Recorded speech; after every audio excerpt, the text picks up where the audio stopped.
औज़ुबिल्लाहि मिनश्शैतानिर्रजीम बिस्मिल्लाहिर्रहमानिर्रहीम अस्सलामु अलैकुम वरहमतुल्लाहि वबरकातुहू। सूरह नहल है मेरे सामने और सूरह नहल की ये आयत नंबर 36 है, पारा नंबर 14 है और रुकू नंबर 11 है। आयत नंबर 35 में जो आखिरी हुक्म अल्लाह तबारक व तआला का चला वो ये कि अल्लाह तबारक व तआला ने फरमाया कि मेरे रसूलों की ज़िम्मेदारी पैगाम पहुँचाना है, सिर्फ हल अला रसूल इल्ला बलागुन मुबीन। रसूलों की ज़िम्मेदारी सिर्फ पैगाम पहुँचाना है। पीछे बात चल रही थी मुशरिकों की कि मुशरिकों को अल्लाह तबारक व तआला ने वार्निंग देते हुए फरमाया कि तुम जो शिरक कर रहे हो उसका खमियाजा भुगतोगे।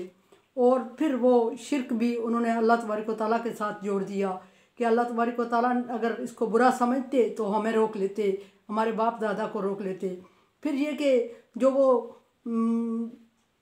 अपने गैरुल्लाह के नाम पे हराम कर देते थे अल्लाह की हलाल करदा चीज़ों को, मतलब ये कि वो गैरुल्लाह के नाम पे ज़िबा करके अल्लाह तबारक व तआला का नाम उस पर नहीं लेते थे और वो अल्लाह तबारक व तआला ने उसको हराम करार दे के फरमाया कि वो चीज़ें हराम कर दी। लेकिन जब रसूलों ने उनसे फरमाया कि ये तुम हराम कर रहे हो तो उन्होंने कहा कि अगर हम हराम कर रहे थे तो अरसे से कर रहे हैं, अल्लाह तबारक व तआला ने इस पर सज़ा क्यों नहीं दी और ये गलत तुम कह रहे हो, ये हराम नहीं है बल्कि अल्लाह तबारक व तआला की मंशा के ऐन मुताबिक कर रहे हैं हम। तभी तो अल्लाह तबारक व तआला ने अभी तक हमें छूट दी हुई है, ढील दी हुई है, वरना अभी तक अल्लाह तबारक व तआला हमें हलाक कर लेते जिस तरह तुम कह रहे हो। अब देखते हैं आयत नंबर 36 में अल्लाह तबारक व तआला ने क्या फरमाया, वलक़द बाअसना फ़ी कुल्ली उम्मा रसूल।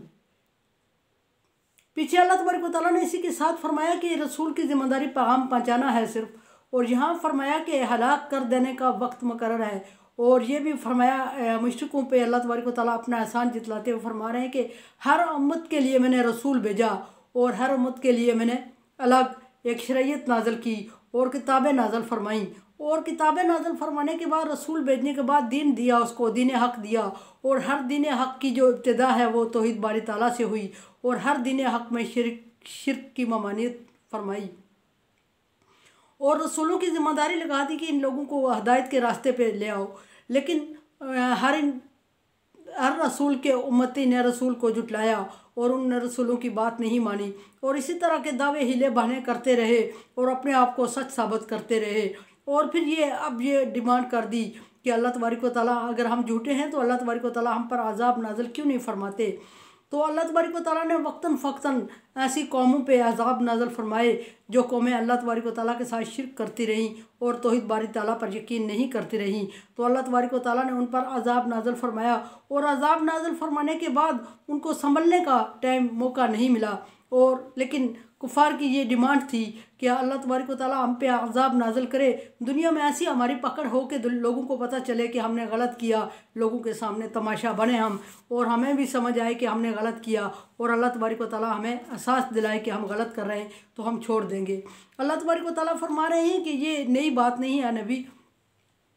इससे पहली कौमों पर जब रसूल आए और रसूल ने तौहीद बारी ताला को की तरफ दावत दी, उन लोगों को बुलाया, तो उन लोगों के बिल्कुल ऐसे ही अल्फाज थे और उनके ऐसे ही अल्फाज थे तो वक्त पूरा होने पर उन पर अज़ाब भी आया। और इनको उन लोगों की किस्सों को देख के, उन लोगों की हालत को देख के इबरत पकड़नी चाहिए, नहीं कि ये नए अज़ाब की डिमांड कर रहे हैं, ये बेवकूफ़ी है। और फिर ये कि अल्लाह तबारक व तआला के साथ शरीक ठहरा के फिर अल्लाह तबारक व तआला को ही मुर्द इल्ज़ाम ठहरा रहे हैं, इफ्तरा कर रहे हैं कि अल्लाह तबारक व तआला हमारे मज़हब से राज़ी है और अगर राज़ी न होते तो अभी तक हमें तबाह व बर्बाद कर चुके होते। ये सिर्फ रसूल इस चीज़ को गलत कह रहे हैं। अल्लाह तबारक व तआला के नज़दीक ये बिल्कुल हक़ और सच है और हमारे बाप दादा भी करते आए हैं। इस तरह के इल्ज़ामात दिए उन्होंने। अल्लाह तबारक व तआला फरमाता है कि हर रसूल को भेजा मैंने उम्मत में अनिबुदुल्लाह, और हर रसूल ने हुक्म ये दिया कि सिर्फ़ और सिर्फ अल्लाह तबारक व तआला की इबादत करो और अल्लाह तबारक व तआला के साथ किसी और कोई शरीक ना ठहराओ। और फिर ये कि दूसरी बात वजतनिबुत तागूत, और फिर दूसरा हुक्म रसूल ने ये दिया कि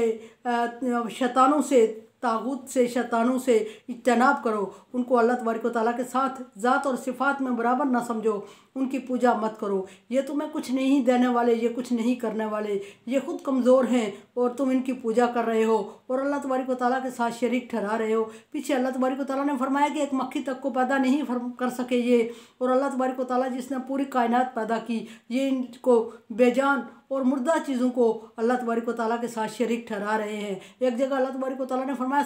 सम्मयतुमूहा, इनके नाम भी इन्होंने खुद रखे हुए हैं। और फिर हज़रत इब्राहीम अलैहिस्सलाम का मकालमा अपने बाप से और अपने आबा अजदाद से जो भरपूर दलील है इसकी, कि इब्राहीम अलैहिस्सलाम ने जब अपने बाप से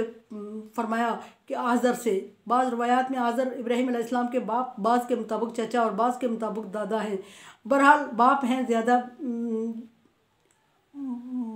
कवि रवायात हैं। और इब्राहीम अलैहिस्सलाम ने अपने बाप से कहा कि किन की इबादत कर रहे हो, जिनके नाम भी तुमने खुद रखे हुए हैं और जो एक ज़रा हरकत भी नहीं कर सकते। और फिर इब्राहीम अलैहिस्सलाम ने उनको एक दिन कल्हड़े से तहस नहस कर दिया,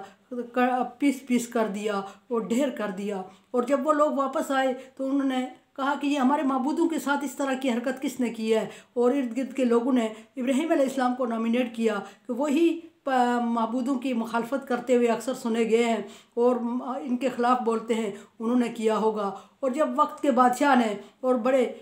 सरदारों ने इब्राहीम अलैहिस्सलाम को बुला के जवाब तलबी की, तो इब्राहीम अलैहिस्सलाम ने बड़ा माकूल और मुदल्लल जवाब दिया और थोड़े से बलीग, थोड़े कम अल्फाज में भरपूर जवाब दे दिया कि अगर ये बोलते हैं तुम इनको महबूद समझते हो, तुम इनकी इबादत करते हो, इसका मतलब है ये बोलने, सुनने, समझने की सलाहियत रखते हैं और तुम्हारी तकदीर बनाने की सलाहियत रखते हैं और तुम्हें मारने और ज़िंदा करने की सलाहियत रखते हैं, तो भी महबूद हो सकते हैं। तो फिर इनसे पूछो कि इनके साथ ऐसा किसने किया। जब इब्राहीम अलैहिस्सलाम का ये जवाब सुना तो इब्राहीम अलैहिस्सलाम के बुज़ुर्ग हैरान रह गए, लाजवाब हो गए और उन्होंने खामोशी इख्तियार कर ली। और ये एक भरपूर जवाब था इब्राहीम अलैहिस्सलाम की तरफ से और भरपूर दलील और एक एग्जाम्पल है कि जो अब माबूदों को, गैरुल्लाह को माबूद मानते हैं। फरमाया कि इत्तानिबुत तागूत, हर एक रसूल ने ये हुक्म दिया कि तागूत को छोड़ दो, तागूत को तर्क कर दो, शैतानी ख्यालात को तर्क करें और अल्लाह वहदहू ला शरीक की इबादत करें। मिनहुम मन हदल्लाहु, और रसूलों ने जब तबलीग की और भरपूर कोशिश की अल्लाह तबारक व तआला का पैगाम पहुँचाने की और हर तरह से मायूस हुए, लेकिन टोटल अल्लाह तबारक व तआला ने किसी रसूल को मायूस नहीं किया। कुछ गिने चुने लोग मिनहुम मन हदल्लाहु, कुछ उन पर ईमान ले आए। रसूलों की हौसला अफजाई के लिए अल्लाह तबारक व तआला ने उनको ईमान भी नसीब फरमाया कुछ लोगों को, और वो वही ईमान लाए जिनके नसीब में अल्लाह तबारक व तआला ने ईमान लिखा हुआ था। जिनके नसीब में अल्लाह तबारक व तआला ईमान नहीं लिखा हुआ, रसूल की भरपूर कोशिश के बावजूद, किसी भी उम्मत का, किसी भी रसूल के भरपूर कोशिश के बावजूद कुछ लोग ईमान लाए, सारे नहीं ला सके, क्योंकि सारों के नसीब में अल्लाह तबारक व तआला ने ईमान नहीं लिखा हुआ। ईमान एक मामूली सी चीज़ नहीं है जो हर एक के नसीब में आ जाए, ये अल्लाह तबारक व तआला ख़ास बंदों के नसीब में फरमाता है। फरमाया कि मन हदल्लाहु, कुछ ऐसे थे कि जो ईमान ले आए, जिनको अल्लाह तबारक व तआला ने हदायत नसीब फरमाई और वो ईमान ले आए। मन हक़्क़त मिनहुम मन हक़्क़त अलैहि ज़लाला, लेकिन कुछ ऐसे हैं कि जो गुमराही पर साबित कदम रहे और गुमराही पर मजबूत जमे रहे और अल्लाह तबारक व तआला ने उनके नसीब में चूँकि गुमराही लिख दी, अल्लाह तबारक व तआला ने सही हदायत के रास्ते से उन्हें मोड़ दिया और वो चाहे भी तो उस रास्ते पर नहीं चले। फरमाया कि हक़्क़त अलैहि ज़लाला, जिन्होंने साबित कर दिया अपने ऊपर गुमराही को, और अल्लाह तबारक व तआला ने भी उनको गुमराह फरमाया और उनको रास्ता दिखाने के लिए अल्लाह तबारक व तआला ने नबी भेजे और हर एक के लिए बराबर तबलीग की नबी ने, और हर एक के लिए अल्लाह तबारक व तआला ने बराबर इंतज़ाम किया। अल्लाह तबारक व तआला ने किसी को ख़ास करके अलहदा नहीं किया कि किसी को छोड़ दिया हो, किसी को चुन लिया हो, किसी की हदायत, सब के लिए बराबर पैगाम देते रहे। हाँ, जिन्होंने हदायत को कबूल नहीं किया, अल्लाह तबारक व तआला ने उनके दिलों पर मोहर लगा दी और मोहर लगा दी, प्रॉपर वो रसूल का इनकार करते रहे, अल्लाह तबारक व तआला की वहदानियत का इनकार करते रहे। सो अल्लाह तबारक व तआला ने उनके करने की वजह से, उनके ऐसे अमाल की वजह से उनके दिलों पर मोहर लगा दी। फिर फरमाया मुमनू से अल्लाह तबारक व तआला यहाँ फरमा रहे हैं सीरू फिल अर्ज़, और देखो चलो फिर ज़मीन में, फ़नज़र कैफ़ कान आक़िबतुल मुकज़्ज़िबीन, और ये देखो कि जुटलाने वाले का अंजाम क्या हुआ। ये सिर्फ मुमनू से ही ख़िताब नहीं है, ये उन काफिरों से ख़िताब है जो ये कहते थे कि अगर हम गलत हैं तो अल्लाह तबारक व तआला अभी तक हमें ख़त्म कर देता, तबाह कर देता। अल्लाह तबारक व तआला हमें पसंद कर रहे हैं, अल्लाह तबारक व तआला का ये मकसद और ये मंशा है, तभी तो हम इस तरह की ज़िंदगी गुजार रहे हैं और ज़िंदा हैं। अगर जिस तरह नबी फरमा रहे हैं उस नबी के कहने के मुताबिक तो हम बिल्कुल गलत है, मुशरिक है और अल्लाह तबारक व तआला के साथ शरीक ठहरा रहे हैं, और अल्लाह तबारक व तआला शिर्क को सख्त नापसंद करता है। और नबी ये भी कहते हैं कि अल्लाह तबारक व तआला के अज़ाब से बचो, ऐसा करने पर तुम्हें अल्लाह तबारक व तआला शदीद अज़ाब में मुब्तला कर देगा। ये सारे नबी कह तो रहे हैं, लेकिन यहाँ नबी सल्लल्लाहु अलैहि वसल्लम की बात हो रही है। ये सारे कह तो रहे हैं, सारे नबियों ने कहा तो है, लेकिन इन्होंने नबी सल्लल्लाहु अलैहि वसल्लम के उम्मतियों ने, कुफ़ार मक्का ने नबी सल्लल्लाहु अलैहि वसल्लम से ये एतराज़ किया कि अगर सच्चे हो तो अल्लाह तबारक व तआला अज़ाब लाता क्यों नहीं है, और हमारे किए का अंजाम क्यों नहीं दिखा देता। इसका मतलब है तुम झूठे हो और हम सच्चे हैं, तभी अल्लाह तबारक व तआला ने मोहलत दी हुई है, और इसका मतलब है कि अल्लाह हमारे साथ है। तो उसका जवाब देते हुए अल्लाह तबारक व तआला फरमा रहे हैं कि ज़मीन में चलो फिरो, तुम्हें अगर अंजाम की जल्दी फ़िक्र है तो तुम्हारा अंजाम हो जाएगा। अज़ाब का वक्त मुकर्रर होता है, वक्त से पहले अज़ाब नहीं आते, और अगर तुम्हारा वक्त मुकर्रर है और उस वक्त तक तुम्हें जल्दी पड़ी हुई है और उस वक्त का इंतज़ार नहीं कर रहे हो, नबी सल्लल्लाहु अलैहि वसल्लम को तकलीफ़ दे रहे हो, तो फिर मैं तुम्हें एक अल्लाह तबारक व तआला हुक्म ये दे रहे हैं कि फिर इसके लिए तुम एक प्रैक्टिकल करो, और वो ये कि सीरू फिल अर्ज़,